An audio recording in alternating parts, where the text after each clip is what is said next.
الحمد لله نحمده ونستعينه ونستغفره ونعوذ بالله من شرور أنفسنا وسيئات أعمالنا من يهده الله فلا مضل له ومن يضلل فلا هادي له وأشهد أن لا إله إلا الله وحده لا شريك له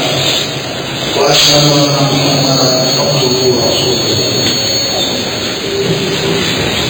أما بعد فإن خير الحديث كتاب الله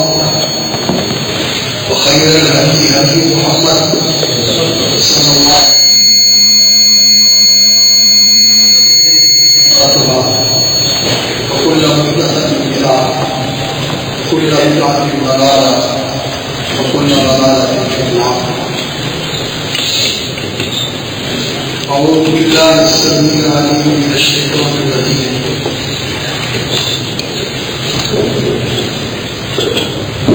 بسم الله الرحمن الرحيم. قال الله تبارك وتعالى في بيوت أذن الله أن ترفع ويذكر فيها اسمه يسبح له فيها بالحزن والأطفال رجال لا تلهيهم تجارة ولا بيع عن ذكر الله. محمد رسول اللہ صلی اللہ علیہ وسلم کی ذات بابرکات پر جو داعی اعظم تھے جنہوں نے اپنی ساری زندگی اللہ رب العزت کی طرف لوگوں کو بلایا اور اللہ کے قریب کرنے اور اس کی رضا کے حاصل کرنے کے راستے کی لوگوں کو دعوت دی اور توحید کا علم بلند کیا اور انسانیت کو دونوں جہان کی سعادت کا راستہ دکھایا. اللہ تعالی ہماری طرف سے انہیں بہترین جزا عطا فرمائے جو کسی نبی کو اس کی امت کی طرف سے نہ ملی ہو.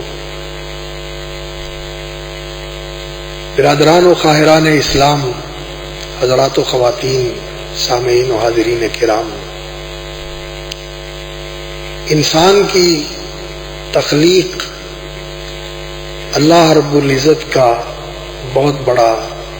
احسان اور انعام ہے کہ اللہ رب العزت نے اسے اپنی مخلوقات میں ایک ممتاز، منفرد اور بہت ہی عزت و شرف والی مخلوق بنایا ہے. اور اس کے لیے اللہ رب العزت نے جو اعلیٰ مقام پسند فرمایا ہے کہ یہ اس مقام تک پہنچے اور اپنے آپ کو اس مقام کا اہل بنائے، وہ اللہ رب العزت کی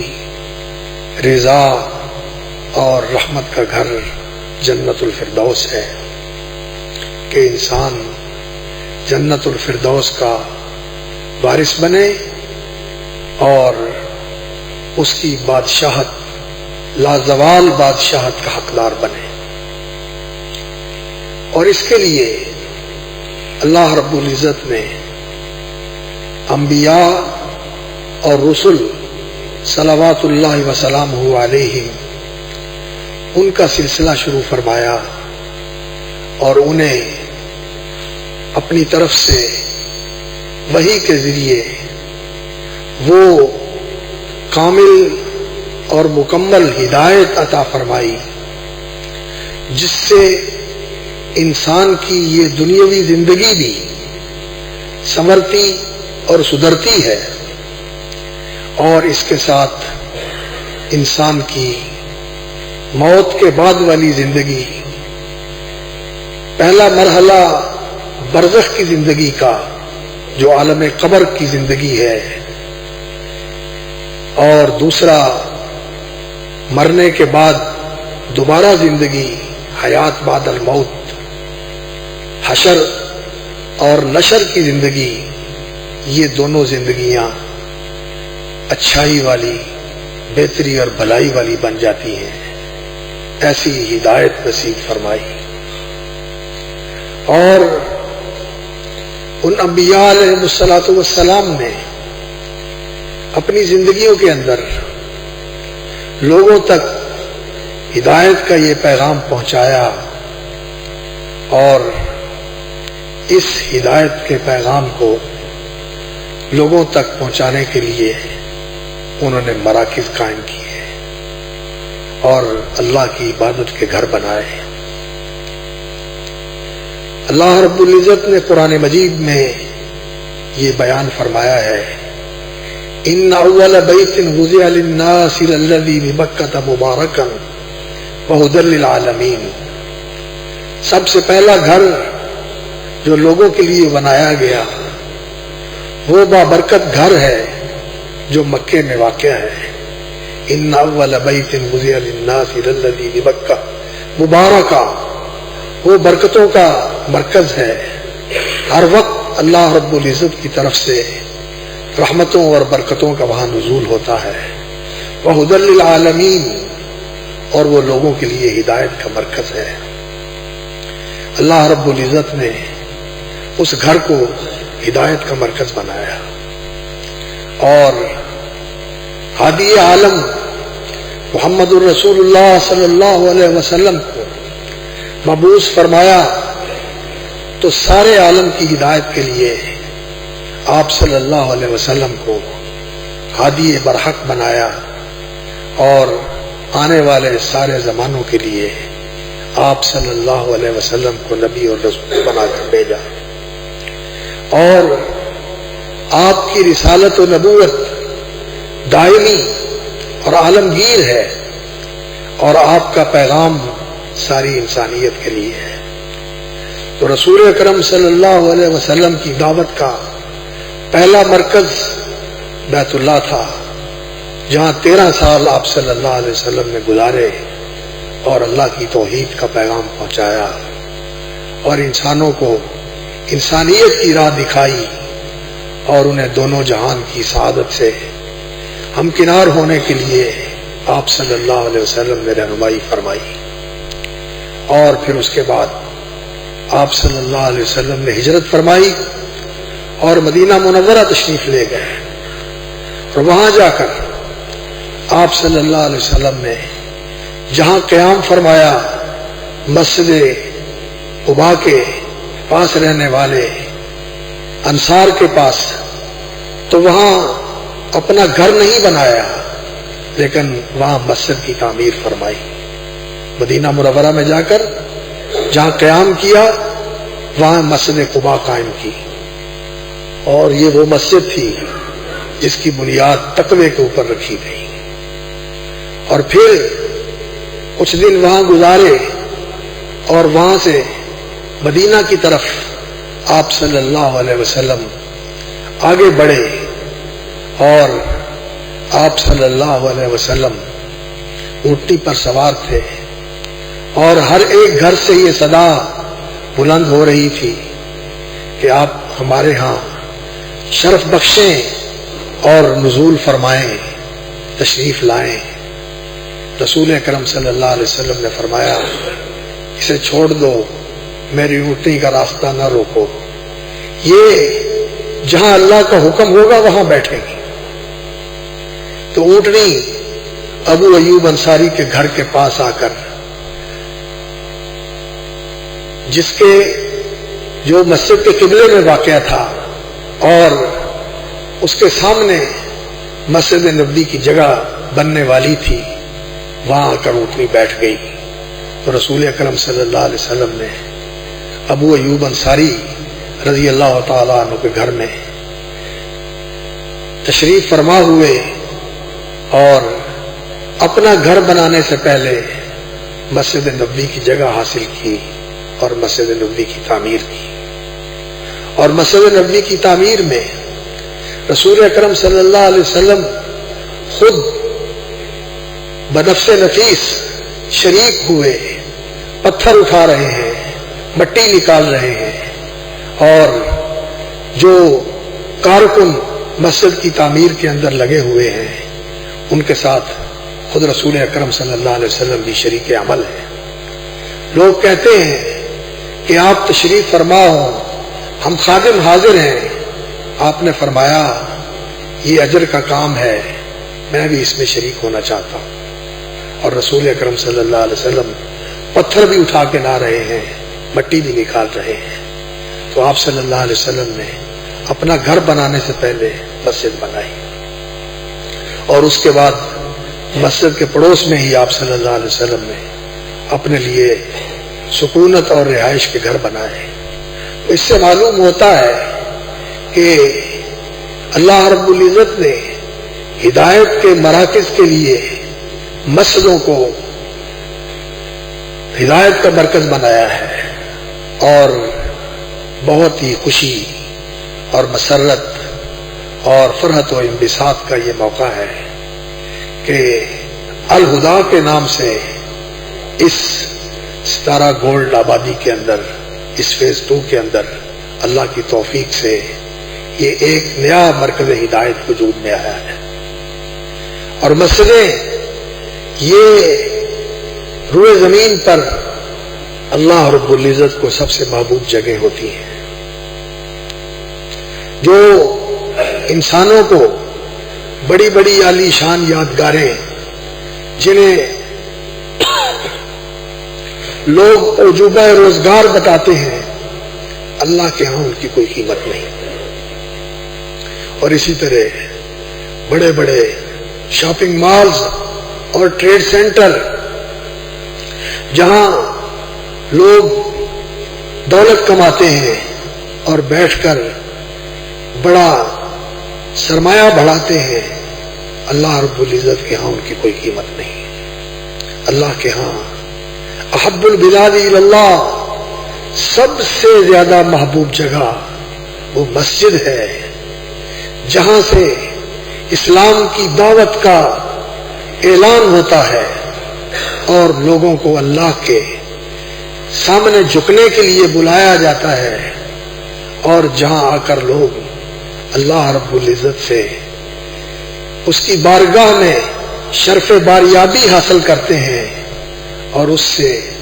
راز و نیاز کی سعادت سے مشرف ہوتے ہیں۔ اللہ کے ہاں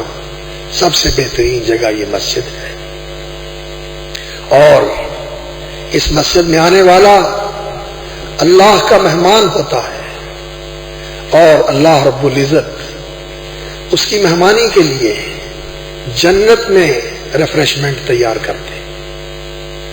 اور جو خوش نصیب اس مسجد کی تعمیر میں، اس کو کھڑا کرنے میں اور اس کو مکمل کرنے میں تعاون کرتا ہے، شریک ہوتا ہے، حصہ لیتا ہے، اللہ رب العزت اس کے لیے جنت میں گھر بنا دیتے ہیں۔ من بنا للہ مسجدا بنى اللہ لہ بیتا فی الجنہ۔ اور یہ صرف ایسے ہی نہیں کہ جو پوری مسجد بنائے، جگہ دے، بلڈنگ بنائے اور اس کی ساری ضروریات مکمل کرے، اسی کو جنت میں گھر ملتا ہے۔ رسول اکرم صلی اللہ علیہ وسلم رحمت للعالمین تھے،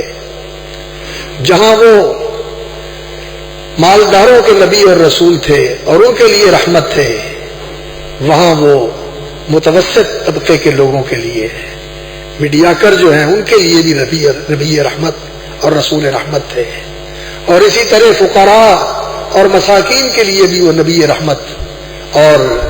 رسول رحمت تھے۔ تو آپ صلی اللہ علیہ وسلم رحمت والا دین لے کے آئے، فرمایا وَلَوْ كَمَفْحَصِ قَطَاطٍ، اگرچہ اس مسجد کے اندر اس کا اتنا حصہ ہو کہ اس نے ایک پرندے کے گھونسلے جتنی جگہ بنا دی ہو، دے دی ہو، تعمیر کر دی ہو، آباد کر دی ہو، اللہ اس کا بھی جنت میں گھر بنا دیتے ہیں۔ یہ رسول اکرم صلی اللہ علیہ وسلم نے اتنی بڑی خوشخبری دی کہ ہر آدمی مسجد کی تعمیر کے اندر حصے دار بن سکتا ہے، اور اس کو آباد کر کے وہ جنت کے اندر اپنا گھر بنا سکتا ہے۔ یہ آپ کے گھر آپ کو مبارک ہوں، آپ کو عافیت کے ساتھ، سکون اور راحت کے ساتھ، نیکی کی توفیق کے ساتھ، شکر گزاری اور اللہ کی فرما برداری کے ساتھ رہنے کی اللہ تعالیٰ سعادت نصیب فرمائے۔ لیکن بہرحال یہ گھر چھوڑنے ہیں، اس گھروں میں انسان نے رہنا نہیں ہے۔ اللہ اکبر۔ فرشتے کی طرف سے ہر روز یہ اعلان ہوتا ہے کہ اے اونچے محلوں میں رہنے والے، عنقریب تجھے یہ گھر چھوڑنا ہوگا اور تجھے مٹی میں جا کے اترنا ہوگا، قبر تیرا گھر بننے والا ہے۔ اور وہ یہ کہتا ہے کہ گھر بناؤ اور اولاد پیدا کرو، لیکن تم نے بھی نہیں رہنا اور اولاد نے بھی نہیں رہنا اور ان گھروں نے بھی نہیں رہنا اور گھروں کے مکینوں نے بھی نہیں رہنا۔ ندوا للموت وابنوا للخراب فکلکم یسیر الی ذہاب، یہ اعلان ہوتا ہے۔ لیکن جس نے مسجد بنا دی، مسجد میں حصہ ڈال دیا، بے شک وہ 4 انچ مربع ہو، 2 انچ مربع ہو، اتنا بھی جس نے حصہ ڈال دیا، اور یہ نہیں کہ زمین میں ڈالے یا تعمیر میں ڈالے یا مسجد کے قالین بنانے میں ڈالے یا مسجد کا فرش لگانے میں ڈالے، کسی بھی اعتبار سے مسجد کے کسی بھی جگہ پر اگر وہ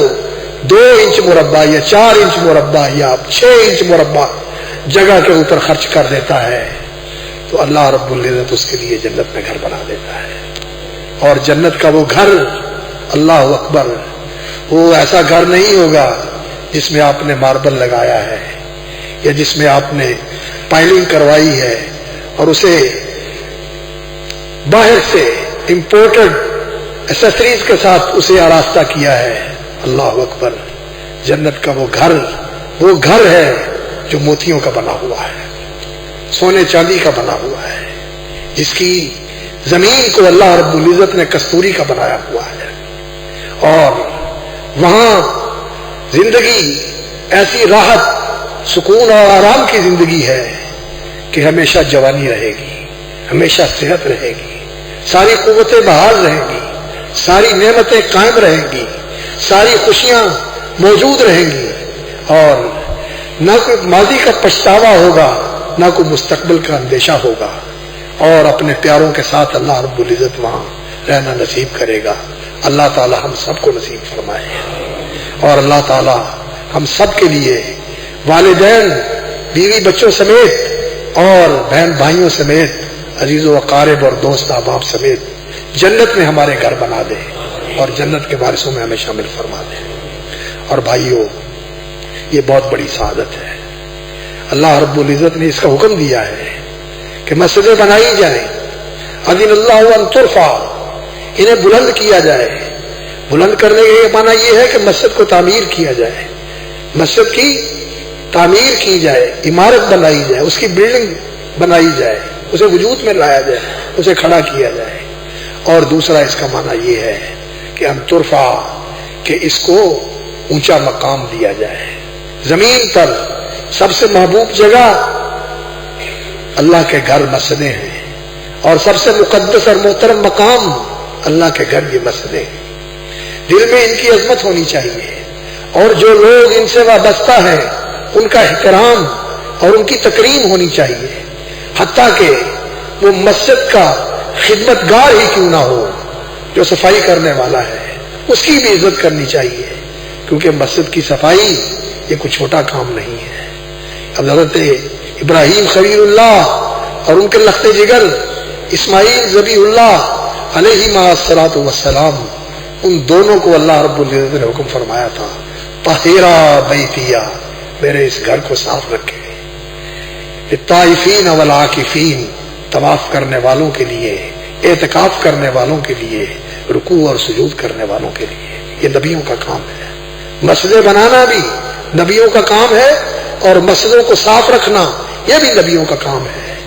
تو رسول اکرم صلی اللہ علیہ وسلم کا حکم ہے کہ اپنی آبادیوں کے اندر مسجدیں تعمیر کرو. ہمارا بھی بناء المساجد فی الدور کہ آبادیوں کے اندر مسجدیں تعمیر کرو. وان تنظفا وان تطیبا اور انہیں صاف ستھرا رکھا جائے اور انہیں خوشبودار رکھا جائے اور انہیں آباد رکھا جائے. اور آبادی ان کی کس کے ساتھ ہوتی ہے؟ بلڈنگ بنا دینے سے اور اسے فرنیشنگ کر دینے سے اور اس کو وائٹ واش کر دینے سے. یہ مسجد کی مادی آبادی ہے، لیکن اس کی حقیقی آبادی اور اس کی معنوی آبادی اس کے ساتھ ہوتی ہے کہ فرمایا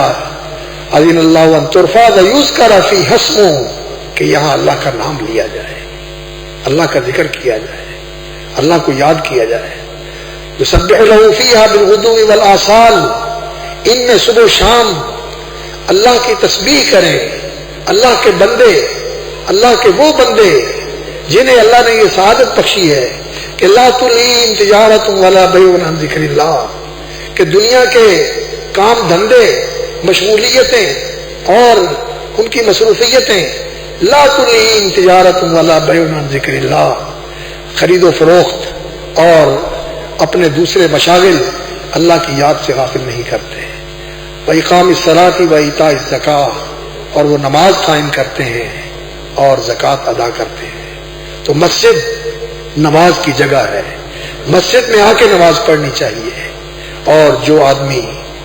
مسجد میں آتا ہے نماز پڑھنے کے لیے، رسول اکرم صلی اللہ علیہ وسلم نے فرمایا وضو کر کے مسجد میں نماز پڑھنے کے لیے آتا ہے، اللہ رب العزت اس کا کفیل اور ذمہ دار ہو جاتا ہے. اس کا کفیل اور ذمہ دار ہو جاتا ہے. کیا فرمایا ان عاشا رزق وکفیا، اگر وہ زندہ رہتا ہے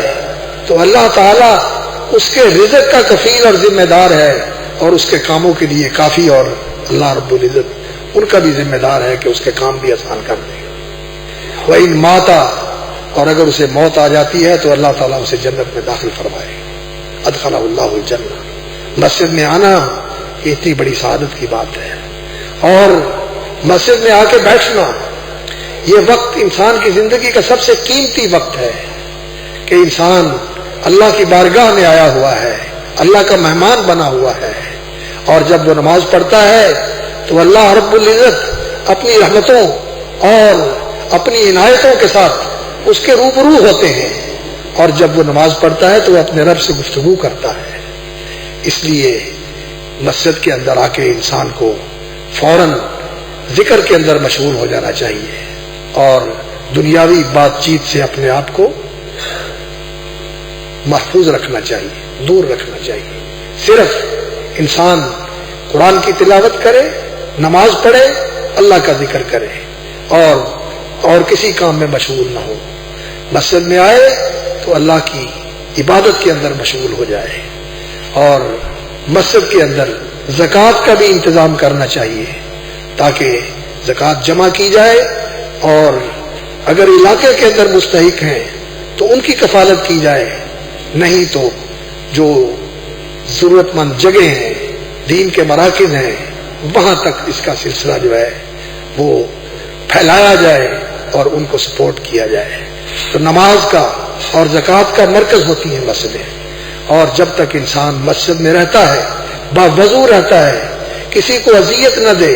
نہ اپنے ہاتھ کے ساتھ نہ اپنی زبان کے ساتھ، تو اللہ کے فرشتے اس کے لیے دعائیں کرتے رہتے ہیں. اللہ اس پہ رحمت فرما، اللہ اس کو بخش دے، اللہ اس کی توبہ قبول فرما. اور اس کے لیے اللہ سے دعا کرتے ہیں کہ یا اللہ تو اس کا ذکر فرما اپنے درباری فرشتوں کے اندر. کتنی بڑی سعادت کی بات ہے. یہ سعادتیں مسجد کے ساتھ وابستہ ہیں. اور جو لوگ مسجدوں کو آباد کرتے ہیں اللہ رب العزت نے ان کے ایمان کی گواہی دی ہے. انما یعمر مساجد اللہ من آمن باللہ والیوم الآخر. مسجدوں کو وہی آباد کرتے ہیں جو اللہ پر ایمان رکھتے ہیں، اللہ پر اور آخرت کے دن پر ایمان رکھتے ہیں. اور مسجدوں کو آباد کرنے والے یہ اللہ کے پڑوسی ہیں اور آخرت پر اور اللہ پر ایمان رکھنے والے ہیں. ان کے ایمان کی گواہی اللہ رب العزت نے دی ہے. اور جو لوگ مسجدوں کے ساتھ ان کا دل اٹکا ہوا ہے، مسجد کا خیال رکھتے ہیں، مسجد کی ضروریات کو ملحوظ رکھتے ہیں اور اسے جاری و قائم رکھنے کے لیے اور اسے اپنے سلسلے کو قائم رکھنے کے لیے اور جاری و دائم رکھنے کے لیے جو اہتمام کرتے ہیں، بندوبست کرتے ہیں، بھاگ دوڑ کرتے ہیں، یہ لوگ ایسے ہیں کہ اللہ رب العزت ان کو اپنے عرش کا سایہ نصیب کرے گا۔ رجل قلبہ معلق بالمسجد، جس کا دل مسجد کے ساتھ اٹکا ہوا ہے اور مسجد کی طرف جب چل کے آتا ہے انسان تو ہر قدم پہ اللہ رب العزت اسے نیکی عطا فرماتے ہیں، ہر قدم پہ اس کا گناہ معاف ہوتا ہے اور اللہ تعالیٰ اس کے درجے بلند کرتے ہیں۔ تو بھائیو، مبارک ہو آپ کو یہ مسجد، مسجد الہدا جو ہدایت کا مرکز ہے، اور اس کا پیغام یہ ہے کہ یہاں سے لوگوں کو صحیح دین کی دعوت ملنی چاہیے، خالص توحید اور صحیح سنت، رسول اکرم صلی اللہ علیہ وسلم کی سنت ثابتہ اور آخرت کی فکر اور صحیح انسانیت کا درس اور اسلامی اخوت اور امت کے اتحاد کا پیغام ملنا چاہیے کہ یہ پوری امت ایک اللہ کی ماننے والی اور ایک اللہ کی بندگی کرنے والی، ایک نبی کی پیروی کرنے والی امت ہے۔ یہ اس چیز کا سبق اور اس کا پیغام اس مسجد سے ملنا چاہیے، اور یہ مسجد انشاءاللہ العزیز ایسی ہی ثابت ہوگی کہ اس کا نام الہدا ہے، لوگوں کی رہنمائی کے لیے۔ الحمدللہ بہت تھوڑے عرصے میں اللہ رب العزت نے اسے پایا تکمیل تک پہنچا دیا اور بہت سارا کام ہو گیا، لیکن کچھ واجبات باقی ہیں،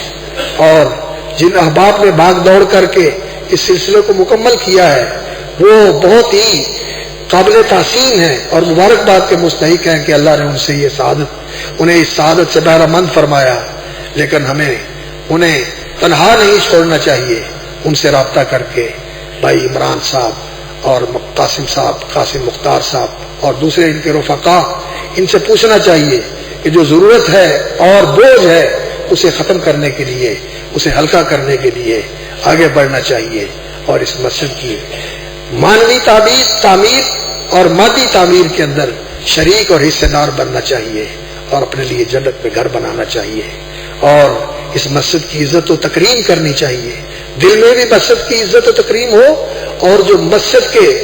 ساتھ وابستہ لوگ ہیں وہ خادم ہو، وہ مؤذن ہو، وہ امام ہو، وہ خطیب ہو، ان کا بھی احترام کرنا چاہیے، اس لیے کہ یہ لوگ ہمیں اللہ کا پیغام پہنچانے والے اور اللہ کے ساتھ ملاقات میں ہماری پیشوائی کرنے والے ہیں، اور یہ اللہ کے گھر کی صفائی کرنے والے ہیں۔ رسول اکرم صلی اللہ علیہ وسلم کے زمانہ میں ایک خاتون مسجد میں رہتی تھی اور صفائی کرتی تھی، ان کا انتقال ہو گیا، رسول اکرم صلی اللہ علیہ وسلم نے پوچھا وہ بڑھیا نظر نہیں آتی، عرض کیا وہ تو فوت ہوگی، فرمایا مجھے بتایا کیوں نہیں، مجھے بتانا تھا، چلو مجھے اس کی قبر پر پاس لے کے چلو، قبر پہ جا کے دوبارہ نبی صلی اللہ علیہ وسلم نے اس کا جنازہ پڑھا۔ تو مسجد کے ساتھ وابستہ لوگوں کا احترام اور اکرام کرنا چاہیے، دل میں مسجد کی عزت ہونی چاہیے، یہ سب سے عظمت والی جگہ ہے۔ تو اللہ رب العزت اس مسجد کو صحیح معنوں میں مسجد الہدا بنا دے، لوگوں کی ہدایت کا ذریعہ بنا دے، امت کے اتحاد کا ذریعہ بنا دے، صحیح دین کی اشاعت کا ذریعہ بنا دے، جہاں سے خالص توحید کی دعوت ملے اور جہاں سے اتباع سنت کا سبق ملے، اور جہاں کا ماحول ایسا برادرانہ اور ایسا اخوت والا، الفت والا، محبت والا ماحول ہو کہ جو ایک دفعہ آ جائے وہ یہاں کا گرویدہ بن جائے، ایسا ماحول اللہ تعالیٰ یہاں پیدا فرمائے، اور ایسے ماحول کو ڈیولپ کرنے اور قائم کرنے کی یہاں کے ساتھیوں کو توفیق عطا فرمائے، اس کی آبادی کا اہتمام کرے انشاءاللہ العزیز۔ اس کی آبادی یہ آپ کے لیے بہت بڑی نیکی اور بہت بڑا صدقہ جاریہ ہے، اللہ رب العزت قبول فرمائے اور اسے آباد فرمائے، اور اللہ رب العزت اسے آباد رکھے اور ابد الآباد تک ان تمام لوگوں کے لیے جگہ دینے والے، تعمیر کرنے والے، بھاگ دوڑ کرنے والے، توجہ دلانے والے، ساتھ دینے والے، سب کے لیے صدقہ جاریہ بنائے۔ وآخر دعوانا الحمدللہ رب العالمین۔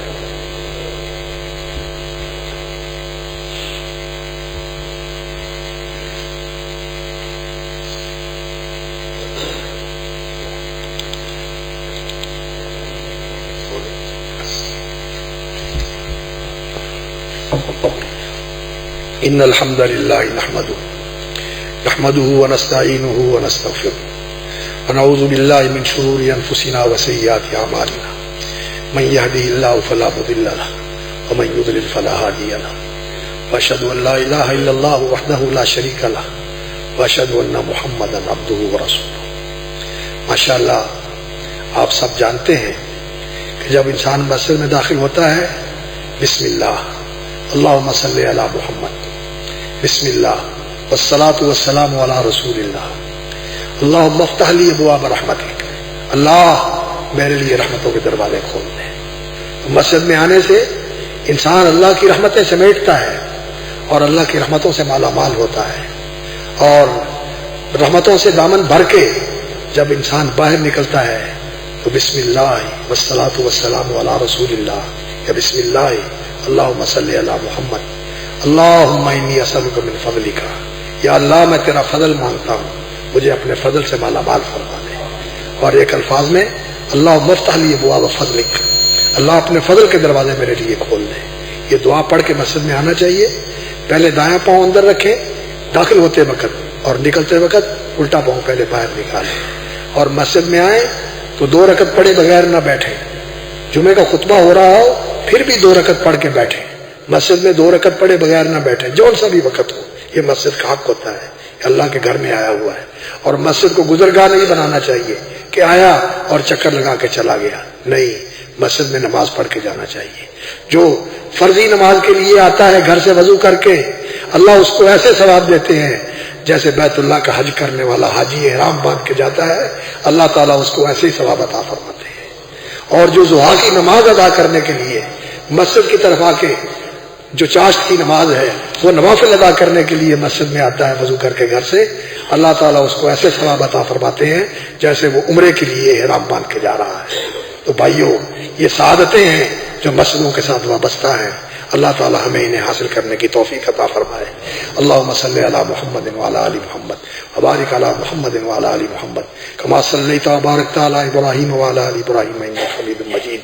اللہم اعز الاسلام والمسلمین، اللہم انصر من نصر دین محمد صلی اللہ علیہ وسلم واجعلنا منہم، واخذل من خذل وعارض عن دین محمد صلی اللہ علیہ وسلم ولا تجعلنا منہم۔ عباد اللہ رحمکم اللہ، ان اللہ یامر بالعدل والاحسان وایتاء ذی القربى وینہی عن الفحشاء والمنکر والبغی یعظکم لعلکم تذکرون فاذکروا اللہ العظیم الجلیل یذکرکم وادعوہ یستجب لکم ولذکر اللہ اکبر ولا حول ولا قوة الا باللہ۔